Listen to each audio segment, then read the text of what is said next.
Things that are rotten must be thrown away. In other news, Ratman went back to streaming this past week. And no, he did not discuss the Sam Melia conviction for stickering. He got 2 years. He retweeted some other people about it and retweeted people who were critical on it, but didn't say his own personal perspective on the matter. Didn't bring any attention to it whatsoever for the most part. Real shame for what happened to Sam and his family. Instead, AA just went back to doing the same old things and talking about some old guy and what he talked about and how he viewed the world and how he understood things. Cigar stream. Now, to believe it or not, Panama Hat, there are some people who don't know who the gentleman who were shouting "Clear them out" there. Clear them out! Is. And I realised that I never have done a Bowden stream. Bowden? And in fact, there's a good reason this for it, old which man. is that I had one planned many years ago. Many years and ago. It happened to coincide with, let's just say, a commotion that happened in real life. I think you probably know which one I'm talking about.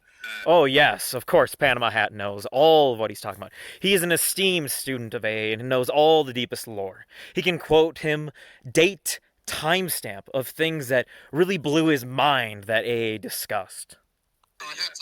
AA confirmed it. It literally happened like that day, so I had to cancel it because I had to deal with the fallout of all of that. I was going to have Greg Johnson on. If you're listening, Greg, this is why AA canceled on you and didn't reschedule. And I had to quickly cancel it on that occasion. So Greg, if you're listening, that was the reason why I pulled out of that stream really quickly. You could probably figure out what that was. Why didn't you reschedule AA, you dick? But yeah, I mean, how can we explain? How can we explain this? I will introduce my guest here. No! Your royal rotten majesty. Allow your esteemed student of the academic agency to introduce himself. That's a wonderful speech. That because I'd heard of many of the figures before I got to Bowden, but the Morris Cowling speech I've gone back to again and again and again. So what? I've got to the point now where I can hear all of it over the terrible quality because I've sort of absorbed it. You've been indoctrinated by it. It's a fantastic speech, and as you say, it sheds light on a figure who really deserves to be more remembered. Nope. If he did, he would have been. Just because there are so many people, especially, I don't want to go off on a tangent here, but there are so many people who highly intellectual elites. Kind of 2016 kind of liberalist train where they think it's that's how Panama Hat got into dissident-minded politics, right-wing dissident-minded politics, because he was a former liberalist who got radicalized by the academic agency. Equality and free speech and all this, and you've got a figure like Cowling who just says, no, it's all about inequality. If you're right wing, you are in favor of inequality, and it's all about bringing together a kind of cosmic metaphysical inequality. A cosmic metaphysical inequality. Bringing in the awakening, the resurrection of the cosmic metaphysical inequality. What did he mean by this? I don't think he really knew what he meant by that. In all aspects of life, because that's what's just. That which really, to me, that is the fundamental difference between what I consider to be true and correct, and kind of what I would consider to be right-wing versus the left. What I find true and correct, and what I find to be right-wing when compared to the left. I don't think he actually knew what he was talking about, and it was just a bunch of psychobabble. But nonetheless, he's an astounding pupil of the academic insurgency. He really adheres to Saint Neema's dogma as if it was Catholic doctrine. Introducing inequality upon your rivals, cleansing them out, clearing them out, and silencing all opposition. Inequality. oppression, abuse of thy enemy. The core lessons of the academic agency and its very astute opinions on things. Since AA likes to talk about old guys' views who really don't matter anymore,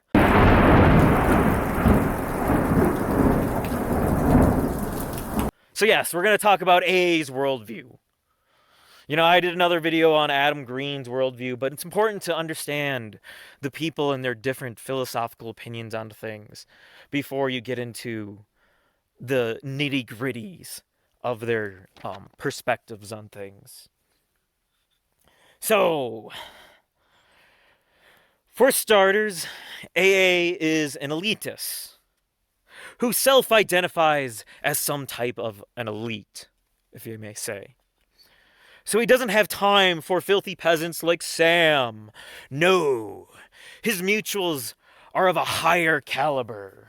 A caliber like, oh, let's go with the first one they named, Morris.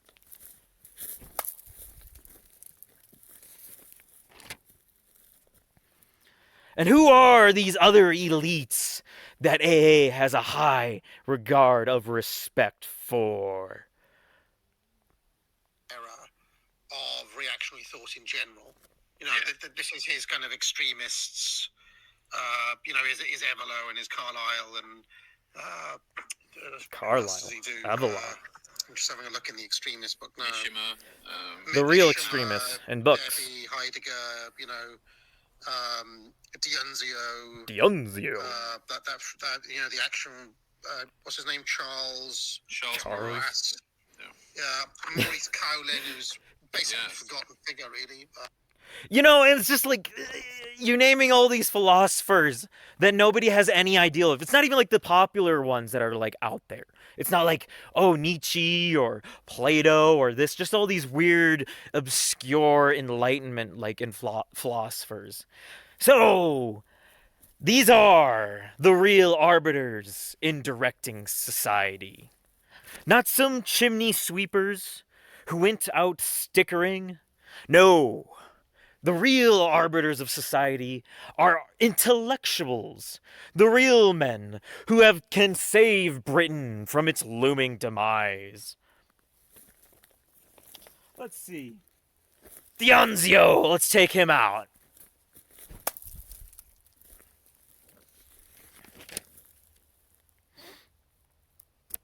Why are intellectuals the real people who are going to save Britain from its demise? Because elites shape and mold everything. It's also known as elite theory. So let's take a little intro into elite theory from the academic agent. Some of the most salient points of the Italian elite theorists Giordano Mosca and More old guys. Pareto and Mosca. In the early 20th century. I think their ideas remain incredibly useful for understanding how power functions. Mosca's key work is The Ruling Class, first completed in 1896, but then revised and expanded in 1939, when Mosca was a much older man. Pareto's ideas can be found in an enormous book called The Mind and Society, published in 4 volumes in Oh my gosh, more 1955. books, more This old was abridged people. into a much Get more to the point, manageable AA. We're just single-volume getting to the core called tenets of Manual this. General We don't need the Sociology, historical published in records 1880. of guys I building find off this each other's much easier to philosophical consult. nonsense. In his review of James Burnham's The Machiavellians, George Orwell. Orwell Hey, a name everyone provided a very recognizes. handy list of the Let's go back a little bit. salt. In his review of James Burnham's The Machiavellians, George Orwell provided a very handy list of the 7 core ideas found in Mosca and Pareto. Here we are. The 7 core ideas of elite theory. I'll give you a little synopsis of them. We don't need to go into in-depth detail of every single aspect of it. This isn't about elite theory. It's about AA theory.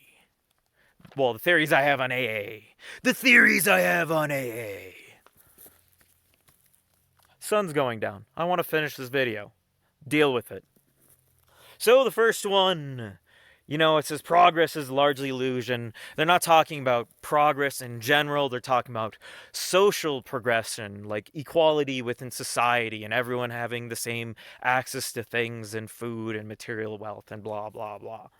So the first one is basically can be summed up as democracy bad because people are inferior. Number 2, men run the world and do everything. Number 3, be selfish and greedy because God isn't real, and the elites control how you think. Bit of a mouthful there, but you can see there it's quite a chunky sentence with lots of commas.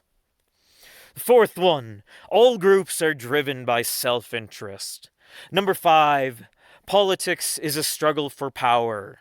Number 6, all human equality, human fraternity are empty phrases. Double down on how much they hate human equality and all that stuff, which, based.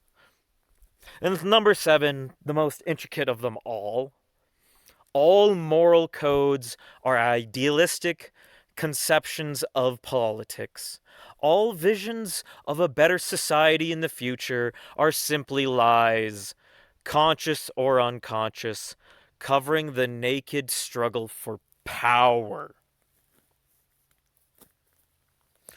The struggle for power between different elites is what drives the world. Put simply, power, influence, and clout is all that matters today, and the narcissistic agency.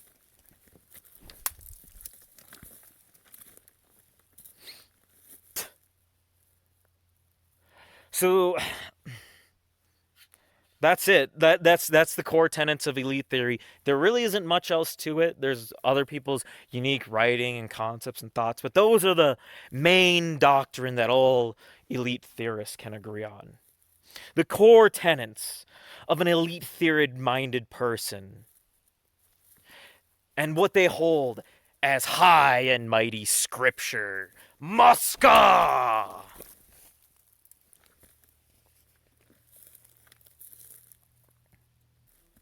Now, what does an elite theory-minded person do with this sacred knowledge? Well, they give a speech on it. That's right. You're going to see it in him in the flesh, the big man himself, the fat-ademic agent. I did write this speech with an audience in mind who's somewhat familiar with some of my stuff already. Oh, teach us, O wise intellectual, with his intellectual figure. I will do my best to explain a few things along the way, for the benefit of those who are not. Now, this rather messy-looking diagram. Now, this rather messy-looking diagram you see here is this madman's scatterplot line chart. This is how the elites control the world. Through this diagram is how AA makes sense of their grasp, their tentacle hold and stranglehold on civilization. Is what I have dubbed the octopus. It is my attempt at gaining an understanding of how the regime operates. Here's a slightly less messy version. No! Now, AA, how are we supposed to understand how different systems and institutions interact with one another to make money? Bring back the lines, AA. I need to know how the Pope and British monarch and Federal Reserve are all tied together in their scheme to traffic little Haitian children. I need the lines to fully comprehend this absurd diagram. Oh, that's what you get for dropping the phone. Hey, I didn't break it.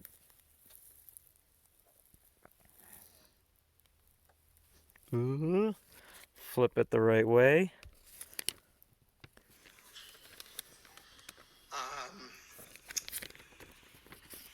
Now, I believe that getting this right is of paramount importance because true understanding of the power structure is the first step towards bringing about the circulation No way. No. of the elites. No. Understanding how the elites circulate through their power structures isn't what we need. No. We need to understand how systems and institutions operate in order to destabilize and destroy them. Like Young.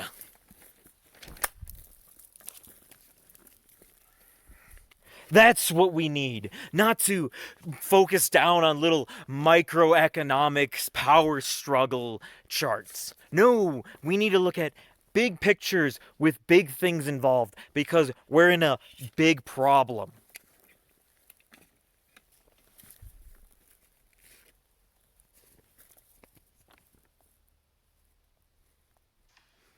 Implicit in my suggestion is that in many ways we've been playing just the wrong game entirely. We shouldn't be playing a losing game. Why even bother with that? So, it's rigged against us. Model here has several. Model. This model. This isn't a model. This is a meme. This is a meme like Hegel.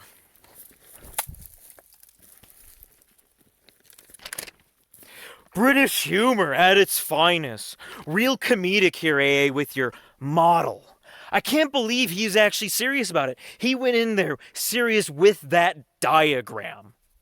It wasn't a joke. He went in completely, fully ready to explain this whole thing for the next, who knows, hour or so. I believe it was only 40 minutes.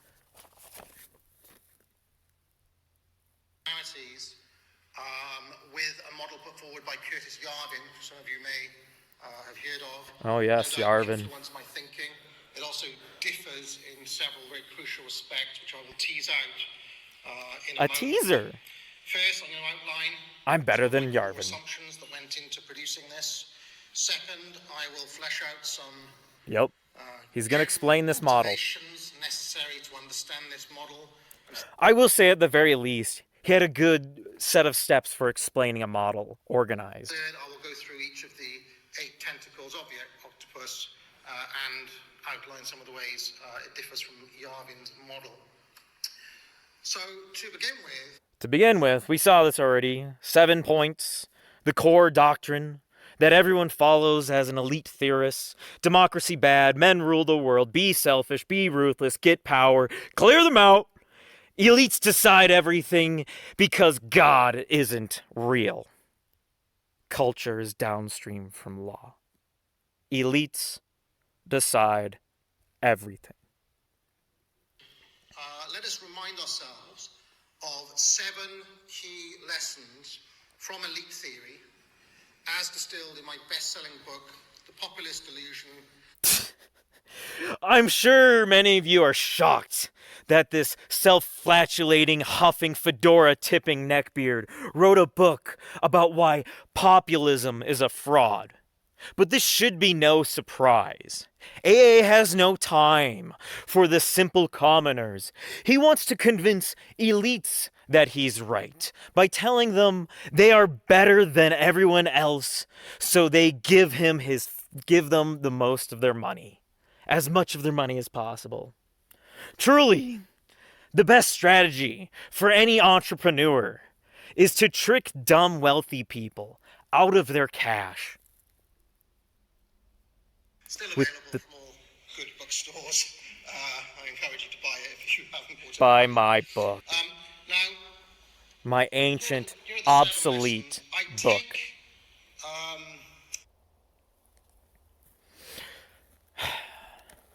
Now, Ratman comes off rather posh and proper. But in reality, he's a lunatic. A madman who thinks that the elites who control every aspect of the spatio-temporal reality that we all live in. Learning new words, everybody. Spatio-temporal reality are in the room as he speaks. He claims that the BBC always will have a show on the far right.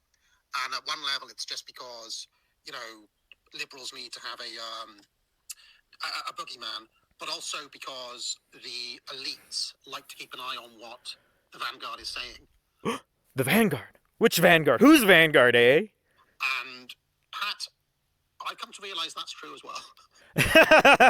I've come to realize the elites are watching me. They're paying attention to my crazy Inception streams. They're watching every move. They're subscribing and buying my book. Richie Sunak subscribes to me. The Queen actually died from boredom watching one of my streams. That's very true. I feel like they very pay true. attention to what is said. Way more than you'd expect. I think you of course are familiar with that hope not hate report thing. One of the functions I think that's always had is that it really is a kind of promotional who's guide, for kind of who's guide. Who's saying the most radical things, and it's kind of almost like a menu for containment, isn't it? Because they can kind of pick whose ideas they want to co-opt or whose ideas they want to co-opt. Are you suggesting there's feds involved? There's feds now, the elites are watching, and there's other feds on the internet? Oh my gosh, they're everywhere. In the walls, in the chat, in the comment section. The elites, the feds, they're after us. We're such high priority targets. Who they want to try and sort of buy off or corral, buy this off is and corral. That, Scrump and Co. talk about a lot is the fact that the elite actually do pay a lot more attention to our sphere than it might seem. And he gets his pupils' they approval. Do have to keep an eye on the Vanguard, which, for all intents and purposes, Pupils' approval. He agrees. The elites are watching us. They're everywhere. But more importantly, what the hell is going on with the stream? Well, AA was trying to play a Bowden video. Alright? He was trying to play a Bowden video, but instead of doing that, he put on the stream and started playing the stream and having the stream echo in his ears while he gives his schizophrenic, delusional takes about the elites are everywhere in the walls and are watching him because the elites are currently in his ears telling him they're in the walls. Rather ironic of AA to be in this situation while making such insane statements. So, this is why AA won't personally talk about the Sam Melia issue.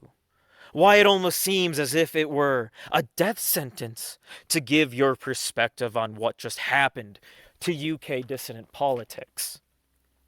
AA is afraid. He's scared that the elites are watching. The feds, the elites. That if he slips up, he could have everything taken from him. Oh, those elites, those tricky elites, in the walls, under the rocks, in the garbage. Oh, those dangerous, dangerous elites, like Heidegger.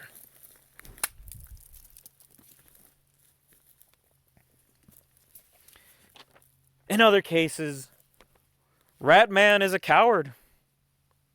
A pathetic and weak coward. And it doesn't end there. No. What's even crazier is that this paranoia and technical incompetence doesn't actually end there. First, doesn't he? He says, how instrumental was 4chan in keeping Bowden's memory alive? Memes of him were quite popular on the Britpol channel of Poll before the board got overrun by glowy ops. Another one of AA's many followers, talking about feds everywhere, feds in the walls, feds in the stairs. I've never been able to use 4chan personally. I just I don't know how to use it. It's too difficult for me, man. Posting is like so hard. I'll just lurk then and learn. cannot. I don't even understand what I'm looking at when I go on 4chan, so I can't. I don't even understand, man. It's too crazy for me.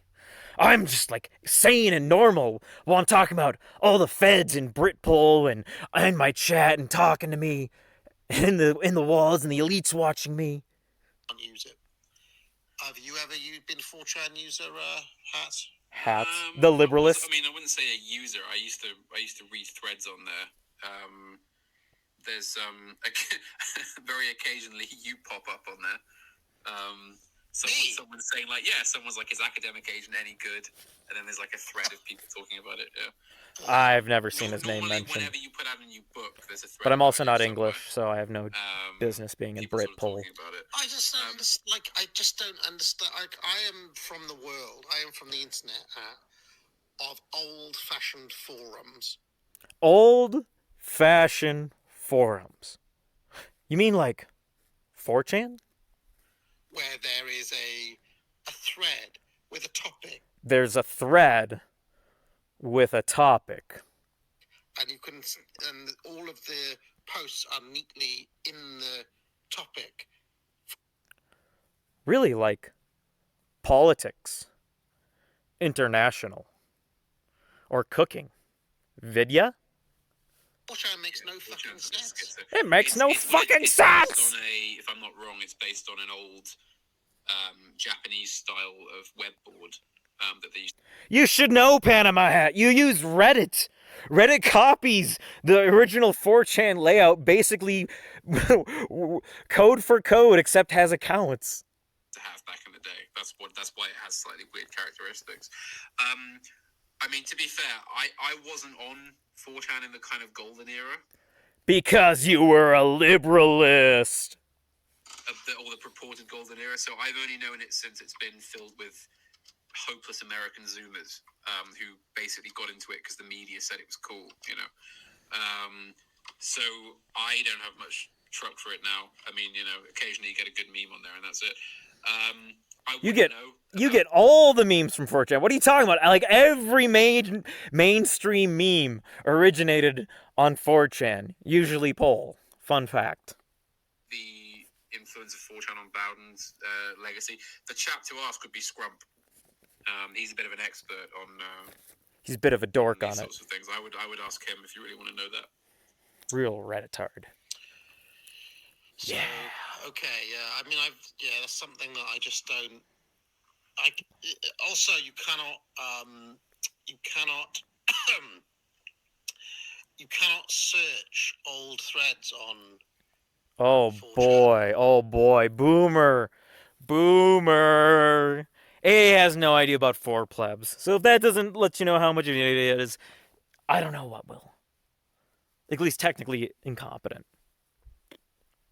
But what matters is all of his followers are talking about Fed this, Fed that, Fed's in the wall, the elites are watching us, naming all the names of all their fellow colleagues in their little spheres.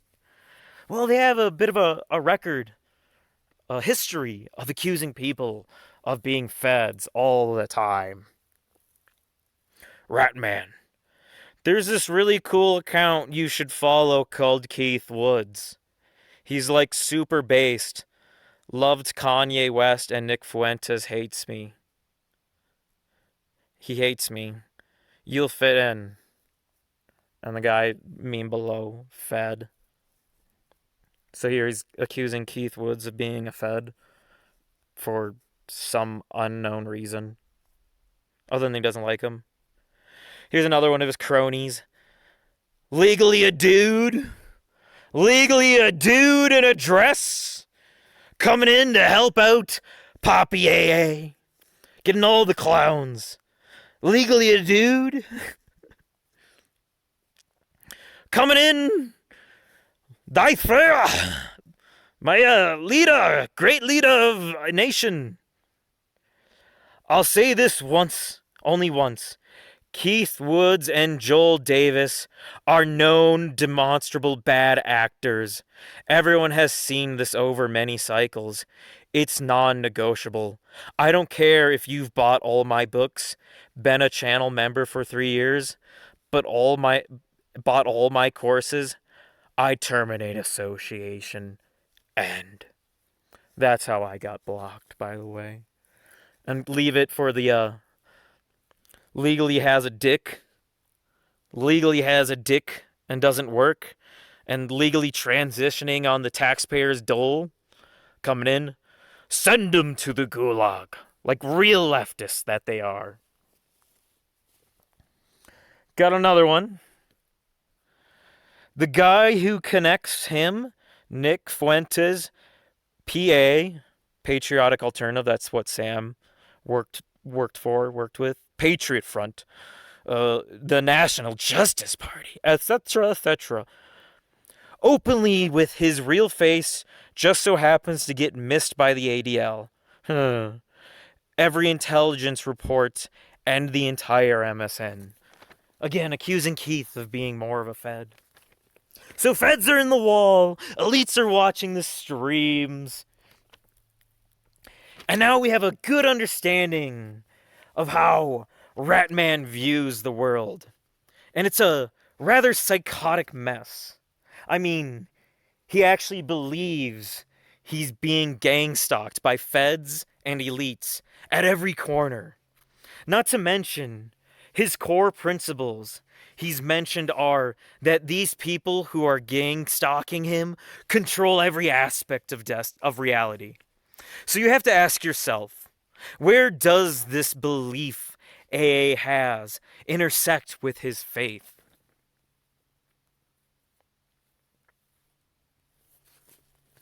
Lady of Shalott says Bowden's paganism was pantheism, a philosophical belief in the universe and nature, not a distinct personal god. D.H. Lawrence also embraced pantheism. Yeah, I also think that to the extent that he has an idea of God, that is what I get from Carlyle as well. Something like that. One of his favorites. I also have my own somewhat controversial view that something like this is at work in Shakespeare. Yes, A thinks Shakespeare is a pagan. Well, let's hear these delusional rambles of a man who thinks the elites are in the walls. To the extent that Shakespeare was a Christian, he was a very weird sort of Christian. I think, anyway. But I know people are free to Catholic and Protestant scholars disagree with that. But when I wrote Shakespeare's Moral Compass, I was fully expecting to come out just saying, yeah, this is just like a Christian ethic or whatever. But I feel like there is. Oh boy. There's a weird pantheism in There's a Shakespeare weird as well, pantheism. that is there. Maybe Always it wasn't there, and you're just reading between the lines and adding your own perspective on things, like you did with Count Dooku. Dooku was an idealist, right?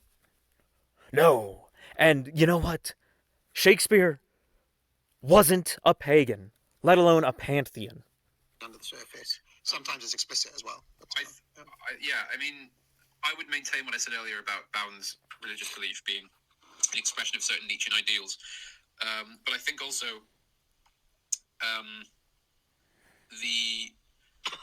because he talks about Carlyle's belief that the interconnectedness of all things, right? Mm-hmm. I mean, he said that all is one, which is a very, very. Really, it's Platonism, right? It's the whole. It's the idea of all things as one, and I think that it's all one. A tenet of this idea that weird psychobabbled paganism. Is, they're basing it off the one theory from, I believe it was Platonius. I know it was 200 AD-ish area. The concept of the one, the all good, the all knowing, the all truth. Couldn't take that next step over, I guess, to say, hey, Romans converted to Christian because they realized Jesus Christ was the one. All energy exists. It cannot be created. It cannot be destroyed. It can only be manipulated. Mm-hmm. Now, I'm a somewhat esoteric Catholic when it comes to philosophy and metaphysics. Whatever the fuck that means. But broadly, I would say I believe that to be true. Not Catholic. That's what it means. It means you're not Catholic if you're an esoteric Catholic. You're not Catholic. Because I mean, Christians say God is, omniscient, omnipotent, right? It's all one. It's all interconnected. He is everything. So I mean, really, again, I'm making some quite big philosophical leaps. I'm sure people are going to read about this in some way or another. But just a bit. But essentially, I'm on the same way. I consider myself to be on the same wavelength as Bowden, even though he's a pagan and I'm not. Basically. You sure about that, buddy? I think the two. I've never had a problem listening to Bowden because of his paganism or because of my Christianity. I've never. Oh, because you're such a good little student. You're such a good little student who researches Devi.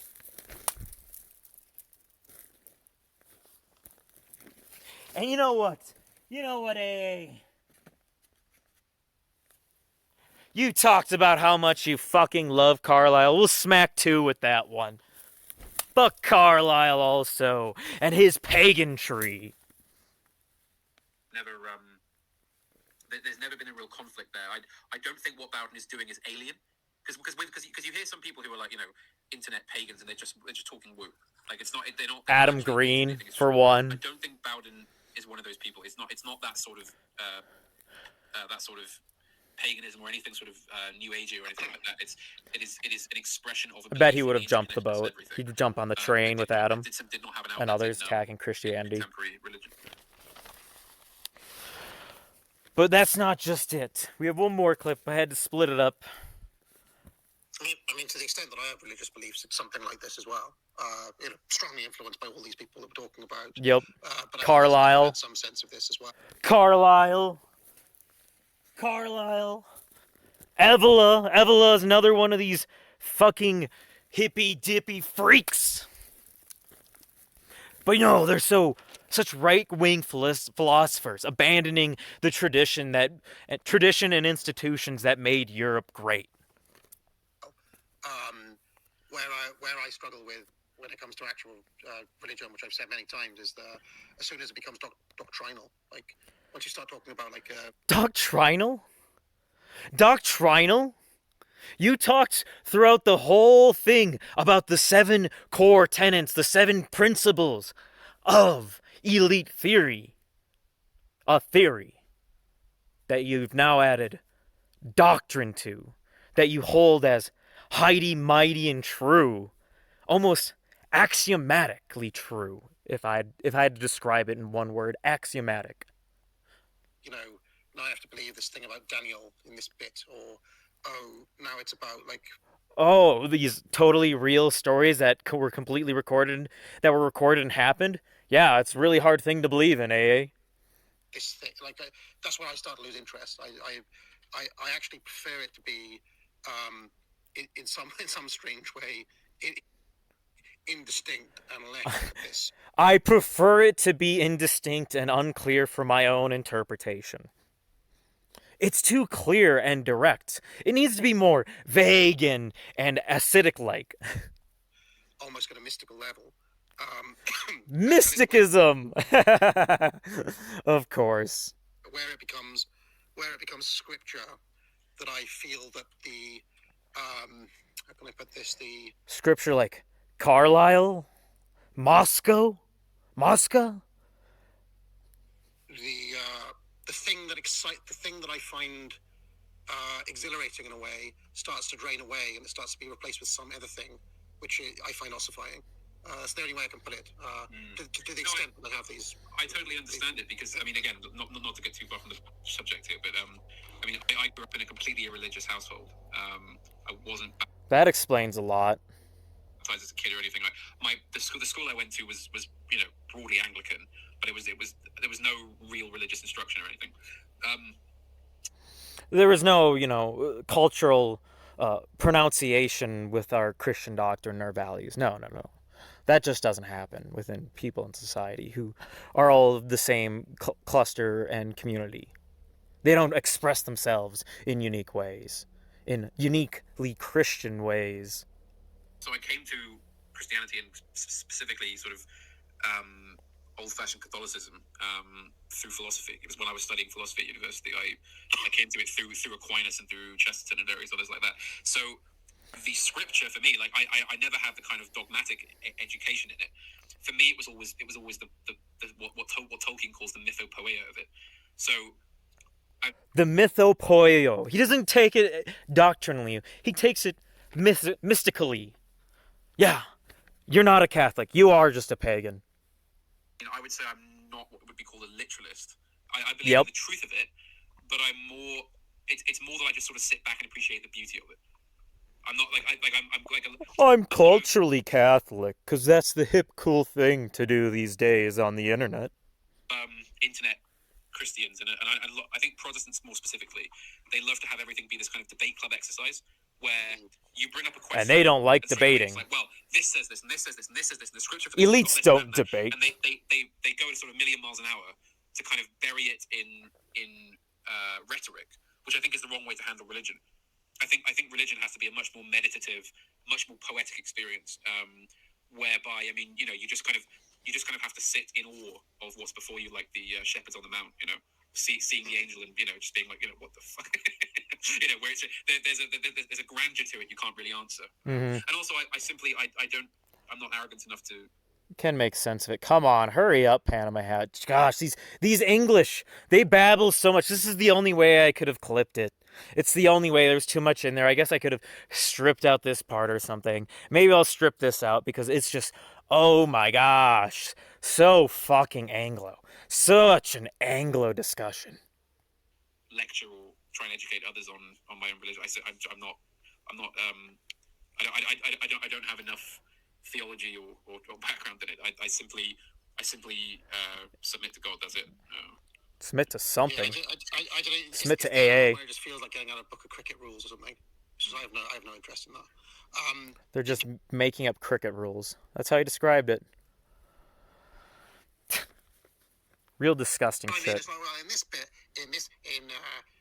this book 17:2, it says this bit here.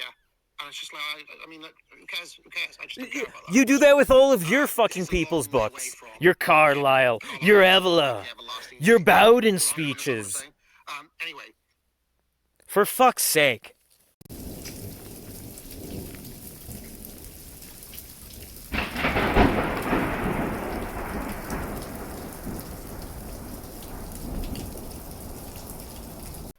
So Ratman really doesn't care about Western civilization while he's claiming I care about Western civilization. Because the aspects of Western civilization he cares about are New Agey, Enlightenment, liberal garbage. That's what his interest is in. Not the traditions, not the customs, not the history, the land, and why it developed the way it is. No. AA just cares about power. I do have principles. The principles of power. Which we already know at this point. But he just confirmed it all in his own, word for word, written out. His principles are the 7 core tenets of elite theory, and nothing else. He doesn't believe in any other religious or theological discussion. It's all nonsense and drivel to him. He's above it all. For real. Which I find rather liberal. I'd find it more conservative and traditional to be a traditional Christian. Now, AA isn't much of a traditional Christian, being was born in Iran. So maybe that's where he gets his New Age mysticism from. It's his own Iranian genes. But I think it's a little bit more than that. I think AA is just a leftist. John D., one of his buddies, co-streamer, responding to AA, gonna vote for Labour in election. Labour's the left-wing party, mind you. In other words, do the same thing you've done for most of your life. What a shocker. I agree. What a shocker that AA, the anti-Christian, the anti-Western man, is, as was always a labor supporter, an enjoyer of Tony Blair. Was that it name? I believe. I'm sure A is just a massive fan of Tony Blair.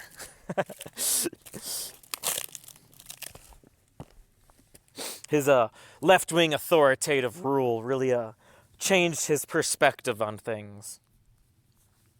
But that's the problem with people like AA and Bowden. You know, they're like, we're right-wing, we're traditional, we want to like save the West and do the right thing.